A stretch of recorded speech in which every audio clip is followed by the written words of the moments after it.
Kita langsung lanjut ke pertanyaan selanjutnya. Pertanyaan berikut dari Ibu Rili Silalahi. Aku mau bertanya Pendeta Richard Sabuin.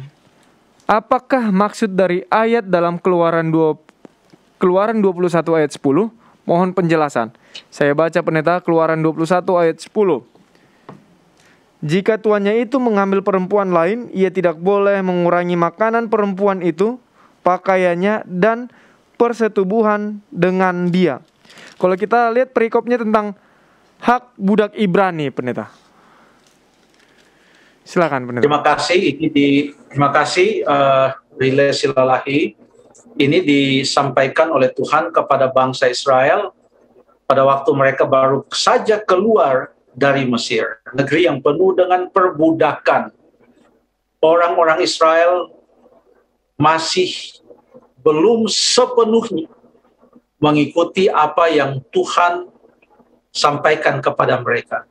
Dan Tuhan juga menyampaikan kepada mereka aturan-aturan hidup yang suci, hidup yang baik itu, dan mereka mengikutinya secara bertahap, tetapi ke arah yang betul-betul ideal berdasarkan Alkitab. Karena yang ideal itu menurut kitab Kejadian sebelum ada bangsa Israel sekalipun, yaitu suami satu orang, istri satu orang, dan tidak ada yang lain, seperti Adam dan Hawa, seperti Nuh dan istrinya, 3 orang anaknya, masing-masing punya 1 istri, makanya 8 orang berada di dalam bahtera sampai di sana. Tetapi dengan pengaruh bangsa-bangsa yang lain yang menyembah berhala, pengaruh dari orang Mesir yang menjalankan kehidupan rumah tangga yang tidak sesuai dengan yang dikatakan atau disampaikan di dalam kitab Kejadian pasal yang kedua itu tentang Adam dan Hawa, maka Tuhan Allah harus menuntun mereka untuk mencapai akan setiap saat hidup mereka akan selalu lebih baik. Jadi apa dalam Keluaran 21 ayat yang ke-10 bukanlah merupakan perintah yang final, tetapi perintah atau dalam rangka menuntun mereka untuk tiba pada suatu mana mereka betul-betul sama atau menghidupkan kehidupan rumah tangga sama seperti yang Tuhan ciptakan di Eden.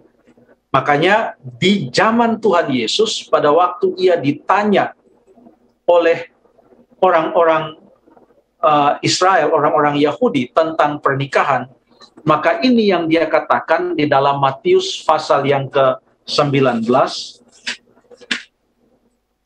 Matius pasal yang ke-19, ayat yang ke-8, kata Yesus kepada mereka, karena ketegaran hatimu, Musa mengizinkan kamu menceraikan istrimu, tetapi sejak semula, artinya semula lebih mula dari Musa. Jadi Musa itu bukanlah zaman mula-mula aturan tentang pernikahan. Sejak semula artinya sebelum Musa, kapan itu? Sejak penciptaan, tidaklah demikian. Jadi ke arah itulah Tuhan mau menuntun akan umatnya supaya menghidupkan suatu kehidupan rumah tangga yang ideal seperti sejak semula yang ada di dalam Taman Eden. Seorang laki-laki, seorang perempuan, suami dan istri tidak bercerai. Itulah yang ada di dalam Alkitab.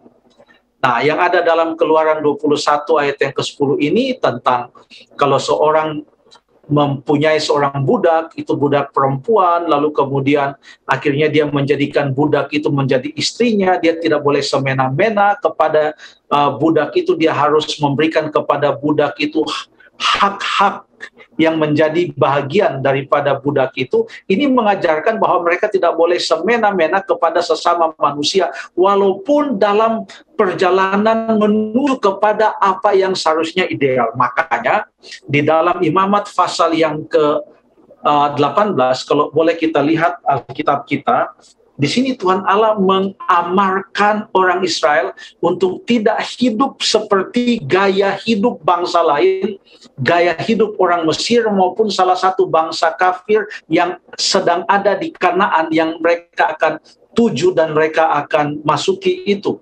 Coba kita baca Imamat pasal yang ke-18 ayat yang ketiga, judulnya saja di sana dalam Alkitab Bahasa Indonesia yang dicetak oleh Lembaga Alkitab Indonesia, judulnya saja di sana adalah Kudusnya Perkawinan. Kudusnya Perkawinan.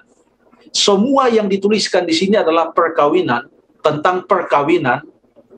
Tetapi coba kita lihat pendahuluannya, preambulnya. Ayat yang ketiga. Sebelum datang kepada hal-hal yang spesifik, kita lihat dulu pendahuluannya tentang kudusnya perkawinan.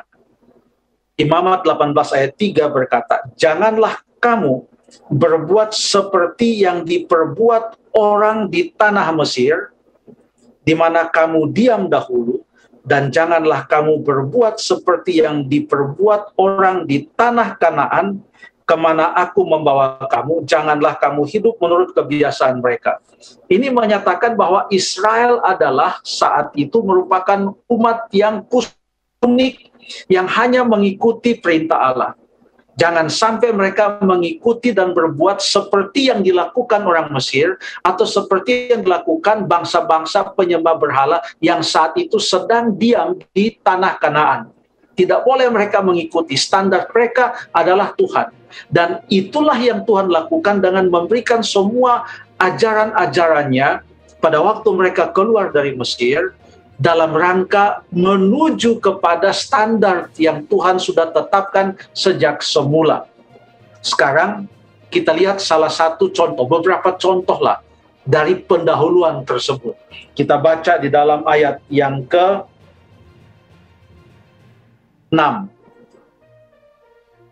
Siapapun di antara kamu janganlah menghampiri seorang kerabatnya yang terdekat untuk menyingkapkan auratnya. Janganlah kau singkapkan aurat istri ayahmu.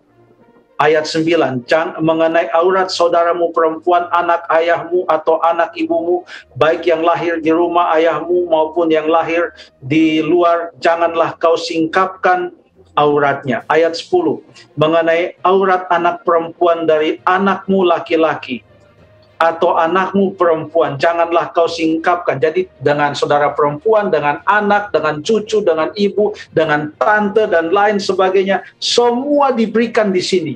Tuhan mau menuntun mereka kepada standar yang Tuhan sudah tetapkan sejak semula. Terima kasih.